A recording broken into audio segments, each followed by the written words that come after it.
అసదుద్దీన్ ఓవైసీ కంచుకోటను మాధవిలత గారు వెళ్ళి కూల్చేస్తాను అంటే చూస్తూ ఊరుకుంటాడా? అంటే ఇప్పుడు మీరిచ్చారా కంచుకోట అసదుద్దీన్ ఓవైసీకి, నేను ఇచ్చానా కంచుకోట? అక్కడున్న ప్రజలు ఇచ్చారు. అది ఎప్పుడు ఎవరినైనా అడిగారా మీరు వాళ్ళని, నువ్వు కంచుకోట ఇచ్చావా అతనికి అని? ఇప్పుడు ఈ దేశాన్ని ఈ తల్లి మీరు మీ పదప్రయోగం గురించి నేను చెప్తున్నా మ్యామ్.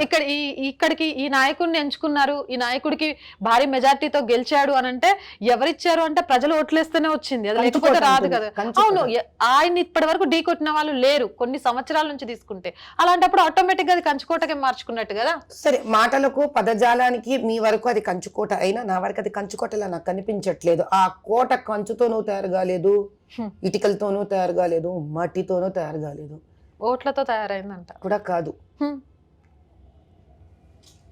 అతను ఏ రకమైన చాలా మంది మాకు ముస్లిమ్స్ ఉన్నారు కాబట్టి ఇక్కడ ముస్లింలు తప్ప వేరొకరు గెలవరు అని పెట్టిన ఒక వాతావరణానికి ఎవ్వరూ కూడా ఈ వాతావరణం నిజమే అయ్యి ఉండక్కర్లేదు.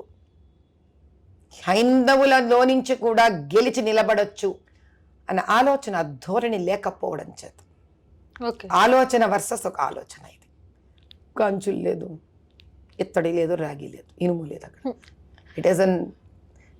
It's a thought versus a thought. ఒక ఆలోచనకి బలం ఉంది, ఒక ఆలోచనకి బలం లేదు.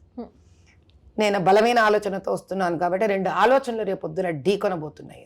మీరు పాస్ అవ్వడం గ్యారంటీ అనే దాంతో అడుగేస్తున్నారని చాలా క్లియర్ గా అర్థం. పాస్ అవ్వాలి అని చదువుతా, పాస్ అవ్వాలని నా పని నేను చేస్తా. కాన్ఫిడెంట్ లో తెలుస్తుంది. మరి అది ఫస్ట్ క్లాసా, డిస్టింక్షనా, లేకపోతే స్టేట్ లెవెలా? అవసరం ఏముంది?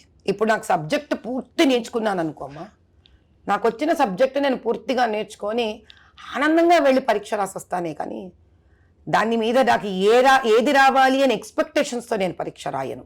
రాసే పరీక్ష సిలబస్ నాకు కంప్లీట్గా వచ్చా రాదా, దీన్ని బట్టి కొట్టి నేర్చుకున్నానా, దీన్ని నిజంగా అర్థం చేసుకొని నేర్చుకున్నానా, అర్థం చేసుకున్న ఆ సబ్జెక్ట్కి నేను ఇన్ఫ్లుయెన్స్ అయ్యానా లేదా, అది నన్ను మార్చిందా లేదా, అది నాలో కొత్త ఆలోచనని ఇచ్చిందా లేదా, ఇలా తెలుసుకున్న ఒక జాగ్రత్త స్థితిలో వెళ్ళి పరీక్ష రాస్తాను తప్ప ఆ తర్వాత అక్కడ ఎగ్జామినర్ ఇష్టం, ఇక్కడ ప్రజలు ఇష్టం.